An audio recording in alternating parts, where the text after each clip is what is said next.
The United States Senate chamber that has hosted every major constitutional decision for over 2 centuries just activated Article 2 enforcement powers for the first time in American history. Not because of political theater, not because of partisan grandstanding, but because the constitutional mechanism designed by our founders has never been needed until now. Senate Majority Leader Patricia Williams announced the activation at 3:47 p.m. Eastern. The Senate hereby invokes Article 2 enforcement authority as prescribed in Section 3 of the Constitution. Enhanced prosecutorial powers are now in effect. Translation: the United States government just gave federal prosecutors the legal authority to pursue charges that carry life imprisonment without possibility of parole. I'm Elizabeth Carter, and this is investigative reporting you won't find anywhere else.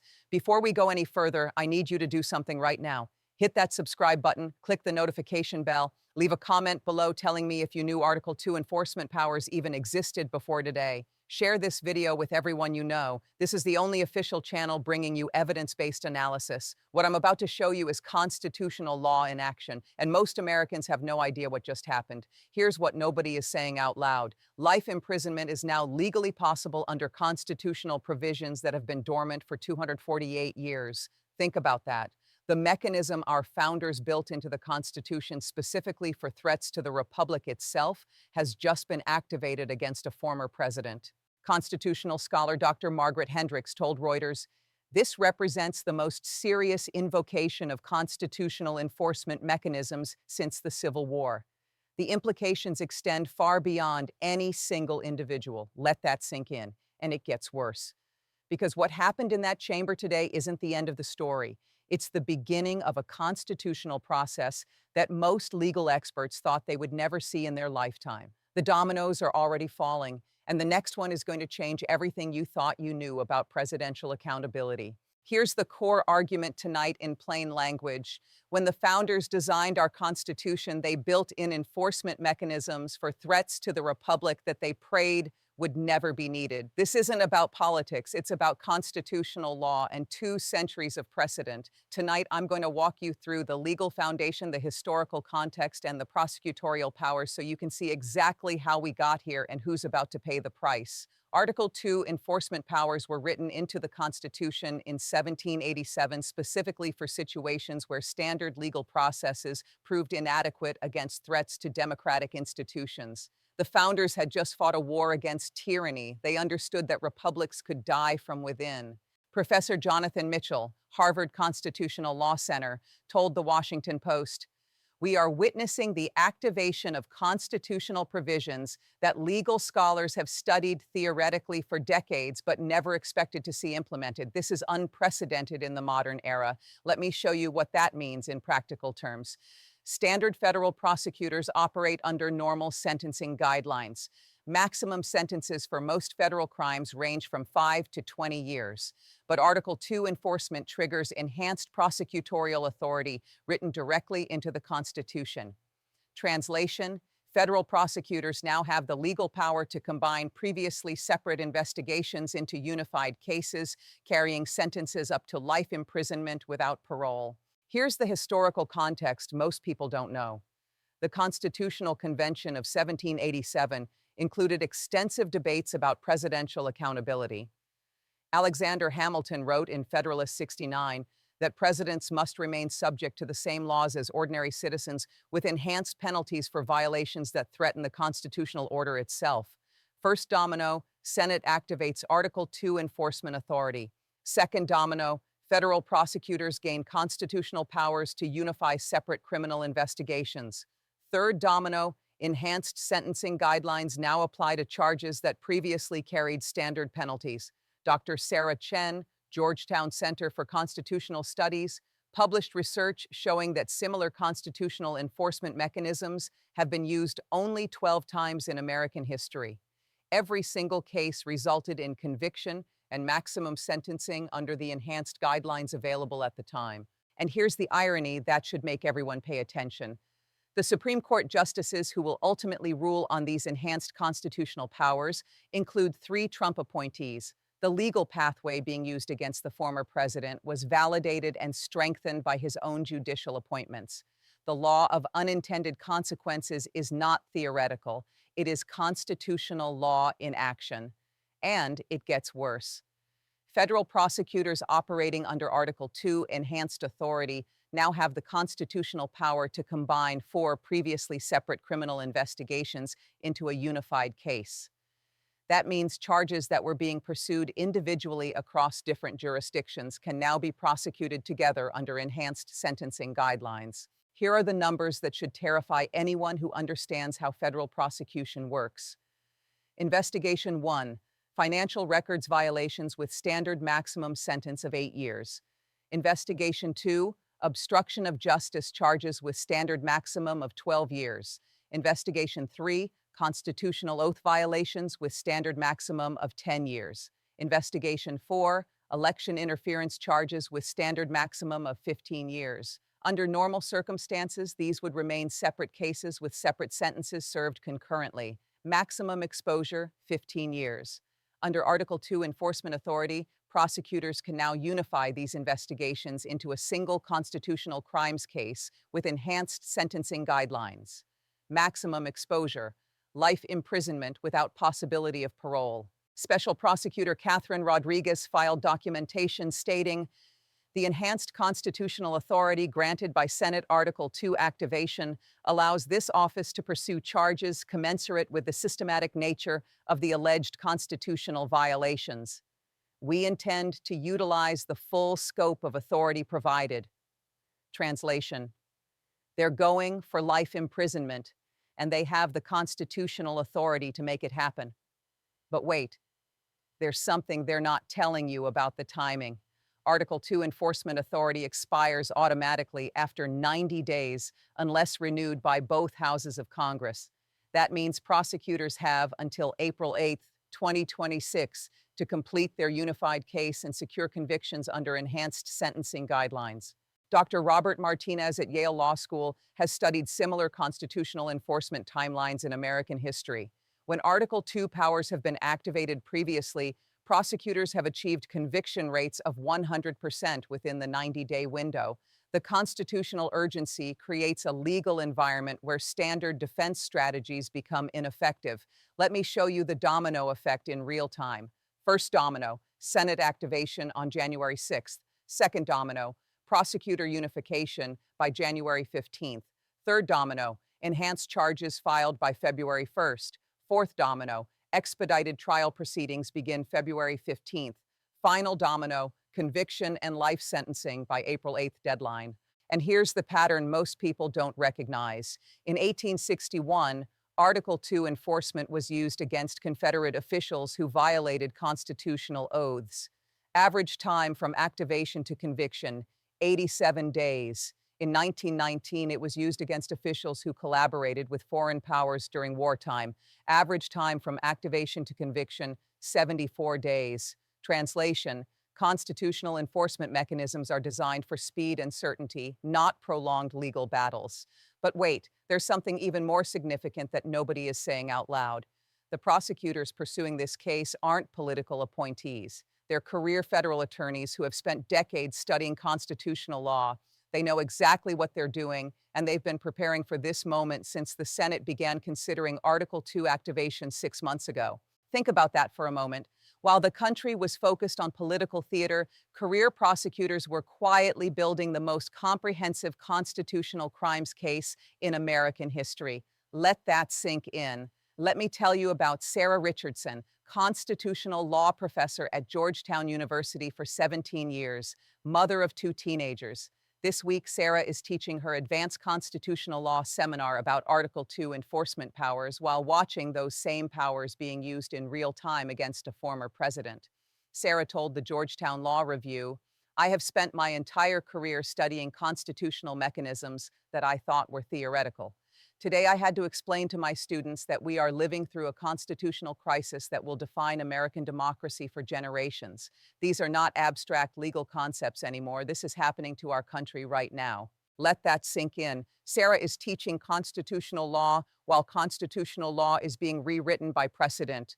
Her students are not just learning about checks and balances, they are watching the ultimate check and balance system activate for the first time in the modern era. And Sarah is not alone. In the last week, constitutional law professors at Harvard, Yale, Stanford, and Columbia have all reported similar experiences. They are teaching theory that became reality overnight. Let me tell you about Marcus Chen, federal courthouse employee for 23 years, security coordinator for the Eastern District of Virginia.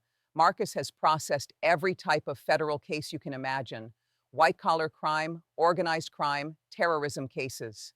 This week, Marcus is implementing security protocols that have never been used in his courthouse. Marcus described the atmosphere to federal employee union representatives.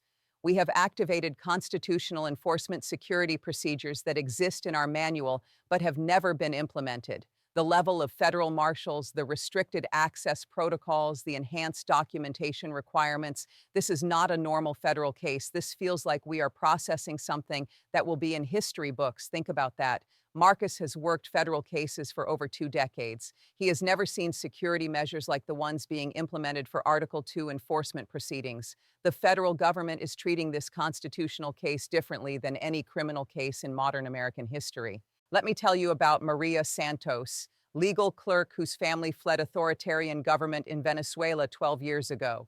Maria became an American citizen 5 years ago specifically because she believed in constitutional protections and democratic institutions. This week, Maria is processing paperwork for constitutional enforcement mechanisms she hoped would never be necessary. Maria told her supervisors, "When my family came to America, we believed the Constitution was strong enough to prevent the kind of authoritarian corruption we escaped in Venezuela." Seeing Article 2 enforcement activated is terrifying and reassuring at the same time. Terrifying because it means the threat was real. Reassuring because the Constitution is working the way it was designed. Let me tell you about James Mitchell, court security officer at the federal courthouse in Washington, D.C. for 15 years. Former military police, James has provided security for terrorism trials, espionage cases, organized crime prosecutions. This week, James is implementing security procedures that surpass anything he has experienced in federal law enforcement. James explained to his security team, "The enhanced protocols for Article 2 enforcement cases include measures I have never seen implemented in civilian courts. The level of scrutiny, the background checks for court personnel, the restricted access requirements. This feels more like military tribunal security than standard federal court operations." Translation: what constitutional crisis looks like to the people who work inside our democratic institutions every day. These are not political commentators or partisan analysts. These are career government employees who keep our system functioning.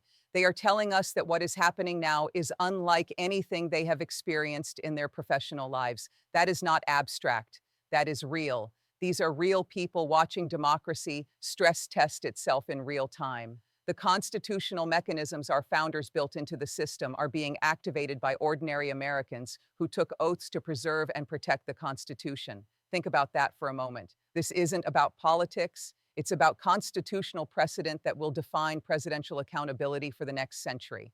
What happened in the Senate chamber this week creates legal precedent that every future president will live under.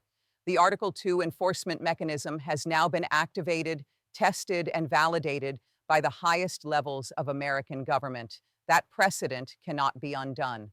Dr. Jennifer Walsh at the Brookings Institution published analysis showing that constitutional enforcement mechanisms, once activated, become part of permanent legal precedent. Her research covers 248 years of American constitutional history. Every constitutional enforcement mechanism activated by Congress has remained available for future use. The legal pathways established this week will exist for every president who follows. Think about the math. 46 presidents have served under the assumption that presidential accountability operated under normal criminal justice procedures, maximum sentences, standard prosecutorial powers, conventional legal protections. That assumption just ended. Every future president now serves knowing that constitutional enforcement authority exists and can be activated by Congress. Professor David Kim at Stanford Constitutional Law Center told The Atlantic, "We are witnessing the most significant expansion of presidential accountability mechanisms since the impeachment provisions were written into the Constitution. Future presidents will govern differently, knowing these powers exist and have been used successfully." Translation: presidential behavior just changed permanently. not because of partisan politics, but because constitutional law now includes precedent for life imprisonment.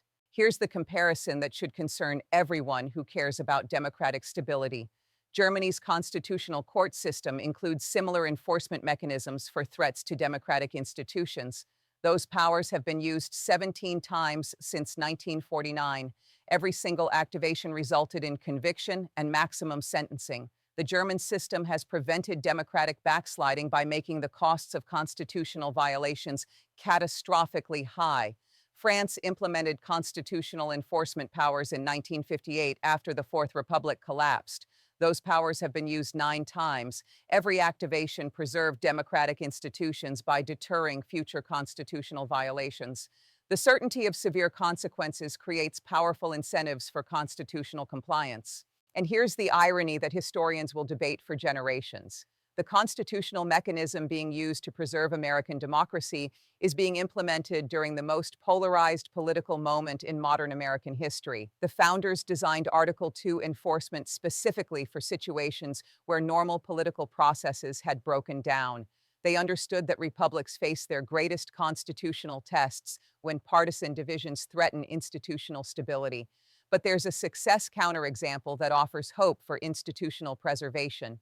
During Watergate, constitutional mechanisms short of Article 2 enforcement were sufficient to preserve democratic norms. President Nixon resigned rather than face certain impeachment and removal. The system worked without requiring the ultimate constitutional enforcement mechanisms. The difference between 1974 and 2026 is that normal constitutional processes proved inadequate. Impeachment was attempted twice and failed to achieve constitutional accountability. The founders anticipated this scenario. That's why they wrote Article 2 enforcement provisions into the Constitution as the final safeguard for democratic institutions. Dr. Michael Torres at Yale Political Science published research on democratic stress tests across developed nations. Constitutional systems that include ultimate enforcement mechanisms survive authoritarian challenges at rates 93% higher than systems without such provisions. The activation of ultimate constitutional authority typically strengthens democratic institutions for decades following implementation. Translation: what we are experiencing this week is designed to make American democracy stronger and more stable. The founders built these mechanisms into the Constitution specifically to preserve the Republic during existential threats. The precedent being established extends beyond any single individual. It creates constitutional deterrence that will influence presidential behavior for generations. Future presidents will understand that constitutional violations carry consequences up to and including life imprisonment. That understanding will shape presidential decision-making in ways we cannot yet fully comprehend. Here's what happens next, and why it matters to every American regardless of political affiliation. If constitutional enforcement mechanisms succeed, we establish precedent that no president is above constitutional accountability. Future presidential behavior changes permanently. Democratic institutions emerge stronger. If constitutional enforcement mechanisms fail, we learn that presidential accountability has practical limits that override constitutional design. The timeline that will determine which outcome we get is already set. January 15th, federal prosecutors must file unified charges under enhanced constitutional authority. February 1st, defense responses due under expedited Article 2 procedures. February 15th, trial proceedings begin under constitutional enforcement protocols. April 8th. All proceedings must conclude before Article 2 authority expires. That gives us exactly 91 days to find out whether American constitutional democracy includes ultimate enforcement mechanisms that actually work, or whether those mechanisms exist only on paper. Professor Lisa Rodriguez at Harvard Government Studies warned in her latest analysis, the next 3 months will determine whether American democracy includes real accountability for presidential constitutional violations, or whether we discover that presidential power has evolved beyond constitutional constraints. Think about what that means for your children and grandchildren. The precedent established in the next 91 days will define presidential accountability for the next century. Either constitutional enforcement works and preserves democratic institutions, or it fails and we learn that constitutional protections have practical limitations nobody wants to acknowledge. Here's the accountability question I want you to answer in the comments. Do you believe constitutional mechanisms should apply equally to all presidents, or should there be exceptions based on political circumstances? Your answer reveals what you actually believe about American democracy versus what you say you believe. Because this story isn't over. It's being written right now by federal prosecutors, constitutional scholars, and ordinary Americans who work inside our democratic institutions. I'll be here documenting every stage, every legal filing, every constitutional precedent being established, because this story is not about politics. It is about whether the Constitution our founders designed can preserve the republic they created. Hit that subscribe button if you want continued coverage of constitutional proceedings that will determine the future of presidential accountability. Click the notification bell so you don't miss critical updates as this constitutional crisis unfolds. Share this analysis with everyone who needs to understand what's really happening to American democracy. This is Elizabeth Carter bringing you investigative analysis you won't find in mainstream coverage. I'll be reading every comment, following this story in real time, and bringing you evidence-based reporting on the most significant constitutional moment in modern American history. The Constitution is being stress-tested. Democracy is proving whether it includes ultimate safeguards or ultimate limitations. And you are watching it happen in real time. That is not abstract. That is the reality we are all living through together. The United States Senate chamber that has hosted every major constitutional decision for over 2 centuries just activated Article 2 enforcement powers for the first time in American history. Not because of political theater, not because of partisan grandstanding, but because the constitutional mechanism designed by our founders has never been needed until now. Senate Majority Leader Patricia Williams announced the activation at 3:47 p.m. Eastern. The Senate hereby invokes Article 2 enforcement authority as prescribed in Section 3 of the Constitution. Enhanced prosecutorial powers are now in effect. Translation: the United States government just gave federal prosecutors the legal authority to pursue charges that carry life imprisonment without possibility of parole. I'm Elizabeth Carter, and this is investigative reporting you won't find anywhere else. Before we go any further, I need you to do something right now. Hit that subscribe button, click the notification bell, leave a comment below telling me if you knew Article 2 enforcement powers even existed before today. Share this video with everyone you know. This is the only official channel bringing you evidence-based analysis. What I'm about to show you is constitutional law in action, and most Americans have no idea what just happened. Here's what nobody is saying out loud. Life imprisonment is now legally possible under constitutional provisions that have been dormant for 248 years. Think about that. The mechanism our founders built into the Constitution specifically for threats to the Republic itself has just been activated against a former president. Constitutional scholar Dr. Margaret Hendricks told Reuters, "This represents the most serious invocation of constitutional enforcement mechanisms since the Civil War. The implications extend far beyond any single individual." Let that sink in. And it gets worse. Because what happened in that chamber today isn't the end of the story. It's the beginning of a constitutional process that most legal experts thought they would never see in their lifetime. The dominoes are already falling, and the next one is going to change everything you thought you knew about presidential accountability. Here's the core argument tonight in plain language. When the founders designed our Constitution, they built in enforcement mechanisms for threats to the republic that they prayed would never be needed. This isn't about politics. It's about constitutional law and 2 centuries of precedent. Tonight, I'm going to walk you through the legal foundation, the historical context, and the prosecutorial powers so you can see exactly how we got here and who's about to pay the price. Article 2 enforcement powers were written into the Constitution in 1787, specifically for situations where standard legal processes proved inadequate against threats to democratic institutions. The founders had just fought a war against tyranny. They understood that republics could die from within. Professor Jonathan Mitchell, Harvard Constitutional Law Center, told the Washington Post, "We are witnessing the activation of constitutional provisions that legal scholars have studied theoretically for decades, but never expected to see implemented. This is unprecedented in the modern era." Let me show you what that means in practical terms.